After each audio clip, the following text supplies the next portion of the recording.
La fille de Michael Landon confirme enfin ce que nous pensions depuis le début. La présence frappante de l'acteur emblématique Michael Landon, avec son visage séduisant et ses cheveux en cascade, captivait facilement les auditoires.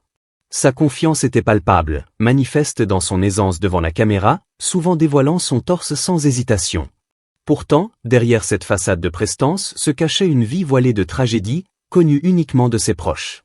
Aujourd'hui, 33 ans après son décès, sa fille dévoile les événements douloureux qui ont façonné son existence.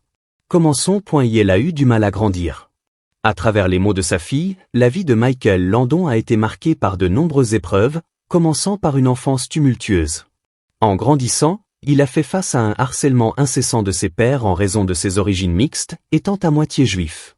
Cette avalanche constante de cruauté a laissé une empreinte durable, le façonnant en un enfant maigre et en colère. Cependant, les défis ne se sont pas arrêtés là. Sa vie à la maison était également remplie de difficultés. Selon des récits du magazine Entertainment Weekly et du livre de sa fille Sherry Landon Wilson, I Promised My Dad, Landon a enduré un abus émotionnel significatif de la part de sa mère. Elle ne s'attaquait pas seulement à lui, mais dirigeait également son agressivité vers son père. Wilson a décrit vivement l'atmosphère épuisante à l'intérieur de leur foyer, où le comportement de harcèlement de sa grand-mère était omniprésent et implacable.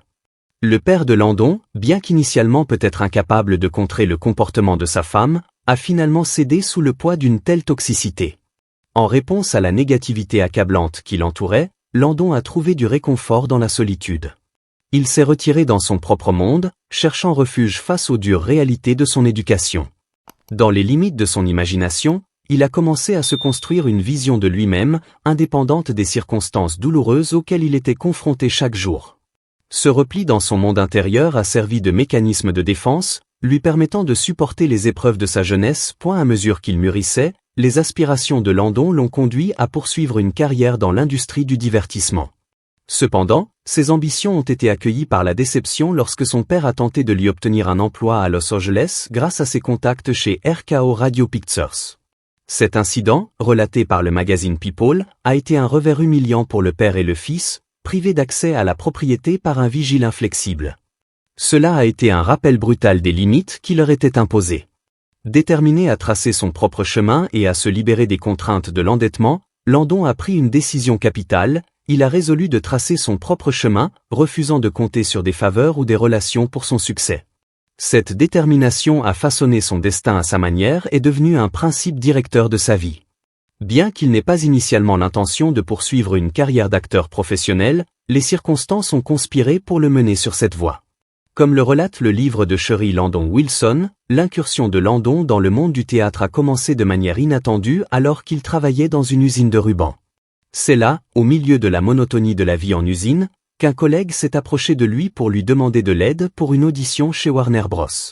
Bien que jouer la comédie ne faisait pas partie de son plan original, Landon a accepté d'aider, se retrouvant captivé de manière inattendue par le processus créatif. Cependant, les réalités de la vie pesaient toujours lourd, et Landon devait trouver un moyen de se soutenir tout en explorant cette nouvelle passion. Avec un coup de réflexion stratégique, il a décroché un emploi dans une station-service située à proximité des studios Warner Bros.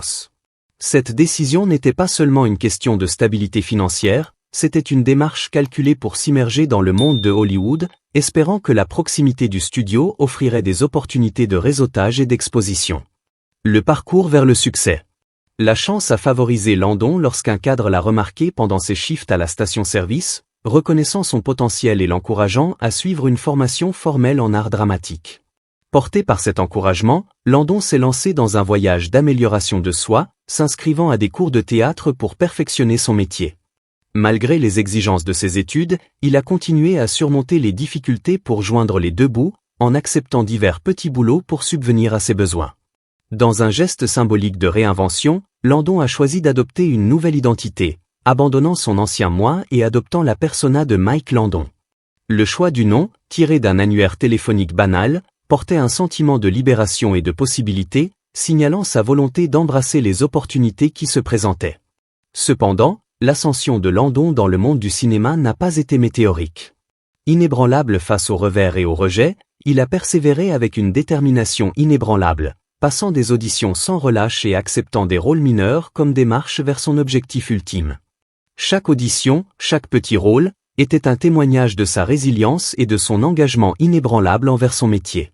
Ce n'est qu'au milieu des années 1950 que Landon a commencé à goûter les fruits de son travail, assurant sa première percée significative dans le monde compétitif d'Hollywood. En tant que membre original de la distribution de Bonanza, Michael Landon a laissé une empreinte indélébile dans l'histoire de la télévision avec son interprétation de Little Joe Cartwright. Aux côtés de son costard Dan Blocker, qui jouait son frère Ross, Landon a contribué à définir la dynamique de la série western bien-aimée. Cependant, la tragédie a frappé pendant le tournage de la 13e saison de l'émission, comme le raconte The Show Must Go On de Douglas Hoffer. Mariage raté et amour perdu. La dissolution de son premier mariage, comme le décrit justement Pamela Lansden dans le magazine People, pourrait être attribuée à la naïveté de la jeunesse. Pourtant, c'est son deuxième mariage qui a attiré une attention considérable et des spéculations, avec des rumeurs circulant sur sa relation avec une femme plus jeune. Cependant, Landon a vigoureusement réfuté ces allégations, affirmant que la décision de mettre fin à son mariage était motivée par des différences irréconciliables, plutôt que par l'infidélité. En réfléchissant à la fin de son deuxième mariage, Landon a exprimé sa conviction profondément ancrée selon laquelle la dissolution d'une relation à long terme nécessitait plus qu'une simple attirance physique pour un partenaire plus jeune. Au lieu de cela, il a souligné les abîmes émotionnels et psychologiques profonds qui s'étaient creusés, conduisant finalement au dénouement du lien conjugal. Au milieu des bouleversements personnels, Landon a trouvé réconfort et compagnie en Cindy Clerico, une maquilleuse dont le chemin a croisé le sien. Leur connexion a éclos en un partenariat profond, marqué par une compréhension mutuelle et des aspirations partagées pour l'harmonie domestique. La relation de Michael Landon avec ses enfants était un pilier central de sa vie, caractérisé par l'amour, la dévotion et un soutien inébranlable. Parmi ses 9 enfants, son lien avec Cheryl était particulièrement profond, enraciné dans un profond sentiment de connexion familiale et d'affection mutuelle. Le parcours de Cheryl dans la vie de Landon a commencé lorsqu'il a épousé sa mère Marjorie Lynn Noé et l'a officiellement adoptée à l'âge tendre de 6 ans. À partir de ce moment-là, Cheryl a été enveloppée dans un monde d'amour et de soins, chérie comme un membre précieux de la famille Landon. En évoquant son éducation, Cheryl se souvient avec tendresse du lien spécial qu'elle partageait avec son père, se décrivant comme traitée comme une princesse en sa présence. Leur relation était marquée par un profond sentiment d'admiration mutuelle et de respect, le soutien inébranlable de Landon servant de source de force et d'inspiration pour Cheryl tout au long de sa vie. Le tragique accident de voiture dans lequel la vie de Cheryl a failli être fauchée s'est produit à Tucson en Arizona alors qu'elle n'avait que 19 ans. L'accident a coûté la vie à 3 personnes, laissant Cheryl se battre pour sa survie dans les suites de la collision dévastatrice. Miraculeusement, elle est sortie de la carcasse, bien que son état soit resté précaire alors qu'elle sombrait dans un coma qui a duré 4 jours agonisants. Pendant cette période tumultueuse, la présence inflexible de Michael Landon a servi de phare d'espoir et de résilience. Malgré le sombre pronostic émis par les professionnels de la santé, Landon a refusé d'abandonner sa fille bien-aimée, la poussant à se battre pour sa vie avec une détermination et une résolution inébranlables. Dans une interview poignante sur The 700 Club en 1982, Landon a raconté l'épreuve, mettant en avant sa conviction inébranlable en la capacité de Cheryl à surmonter les obstacles qui se dressaient contre elle. Cheryl elle-même a crédité le soutien constant et les encouragements de son père comme des facteurs essentiels dans sa guérison ultérieure, se remémorant sa présence constante à ses côtés pendant ses moments les plus sombres. La relation entre Melissa Gilbert et Michael Landon, forgée sur le plateau de la petite maison dans la prairie, a évolué en un lien profond qui transcende les limites de leur vie professionnelle. L'admiration de Gilbert pour Landon s'étendait au-delà de ses talents d'acteur et de réalisateur, englobant son rôle de mentor et de figure paternelle pendant ses années formatrices. Leur connexion s'est approfondie après la perte tragique du père de Gilbert en 1976, rapprochant leur famille et nourrissant un sentiment de parenté qui dépassait les limites de l'écran de télévision. Les vacances annuelles à Hawaï sont devenues une tradition chérie, offrant un répit aux exigences de leurs carrières respectives et offrant des moments de rire et de camaraderie partagée. Cependant, l'harmonie idyllique de leur relation a été brisée lorsque les révélations sur l'affaire de Landon avec Cindy Clerico ont éclaté au grand jour. Pour Gilbert, la nouvelle a été un coup dur, brisant sa perception de Landon en tant que mentor et figure paternelle. Comme le détaille Promise de My Dad de Cheryl Landon Wilson, le choc de Gilbert reflétait celui de la propre famille de Landon, soulignant l'impact profond de l'affaire sur ceux qui lui étaient les plus proches. Publiquement, Gilbert a eu du mal à concilier l'image de Landon en tant qu'être humain imparfait, luttant avec la réalisation que ses actions contredisaient les idéaux qu'il avait professés. La trahison a jeté une ombre sur leur relation autrefois étroite, conduisant à une période d'éloignement marquée par des interactions polies mais distantes. Selon Mental Floss, les conséquences de l'affaire ont tendu la relation entre Gilbert et Landon, entraînant un changement notable dans leur dynamique à la fois à l'écran et en dehors. Malgré leur histoire partagée, la communication entre les deux a diminué après la fin de la petite maison dans la prairie, Gilbert maintenant une distance prudente avec son ancien partenaire à l'écran. Leur éloignement a perduré pendant des années, Gilbert s'abstenant de parler à Landon jusqu'en 1990.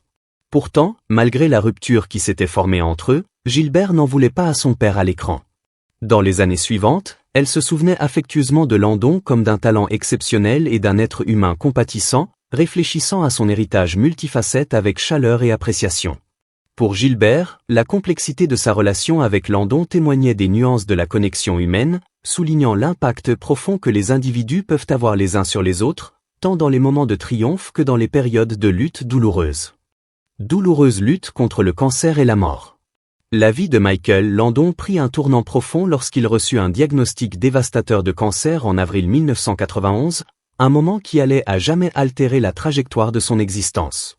Malgré la gravité de sa condition, Landon aborda sa maladie avec une force et une résolution caractéristiques, refusant de succomber à la peur ou au désespoir. Dans une interview avec Life Magazine, rapportée par l'Associated Press, Landon a articulé sa détermination inébranlable à affronter son diagnostic de front, reconnaissant la réalité crue qu'il faisait face à deux issues possibles, la victoire ou la défaite. Tout au long de sa bataille contre le cancer, Landon est resté ferme dans son engagement envers sa famille, canalisant ses énergies pour passer du temps de qualité avec ses proches tout en explorant diverses options de traitement, notamment la chimiothérapie et les thérapies expérimentales. Malgré les redoutables défis posés par sa maladie, Landon refusait de renoncer à l'espoir, jurant de se battre de toutes ses forces. Au cœur de la résilience de Landon face à l'adversité se trouvait sa foi inébranlable en Dieu et le soutien indéfectible de sa famille. Parlant ouvertement de ses croyances, Landon exprimait un profond sentiment de paix et d'acceptation, ancré dans la connaissance que son destin reposait finalement entre les mains d'une puissance supérieure. « Je ne vois pas pourquoi je devrais craindre la mort, et je ne le fais pas », a-t-il déclaré, soulignant sa conviction que sa foi le guiderait même dans les moments les plus sombres. Cependant, au milieu des tourments de sa maladie, Landon a lutté avec la douloureuse réalisation que des malentendus avaient conduit à une rupture avec ses enfants. Pendant ces dernières semaines, Cherie Landon Wilson, dans sa réflexion poignante dans I Promised My Dad, a raconté son profond regret concernant le malentendu qui a empêché son père de passer des moments précieux avec ses enfants. Malgré les assurances de Cindy, la compagne de Landon concernant les arrangements de visite, la vérité a émergé trop tard, laissant Wilson consumé par l'angoisse et le remords. Le décès de Michael Landon en juillet 1991, à l'âge de 54 ans, a envoyé des ondes de choc à travers l'industrie du divertissement et a laissé d'innombrables fans désemparés. Bien que Landon lui-même n'ait peut-être pas eu peur de la mort, son départ a laissé un vide irréparable dans le cœur de ceux qui l'avaient admiré et chéri. Parmi ceux qui ont pleuré sa perte figurait l'ancien président Ronald Reagan, dont le poignant hommage soulignait l'impact profond de la vie et de l'héritage de Landon sur la psyché américaine. Sa tragique bataille contre le cancer a touché le cœur de chaque Américain, tout comme son esprit indomptable, a déclaré Reagan, résumant la tristesse collective ressentie par une nation en deuil de l'une de ses figures les plus aimées.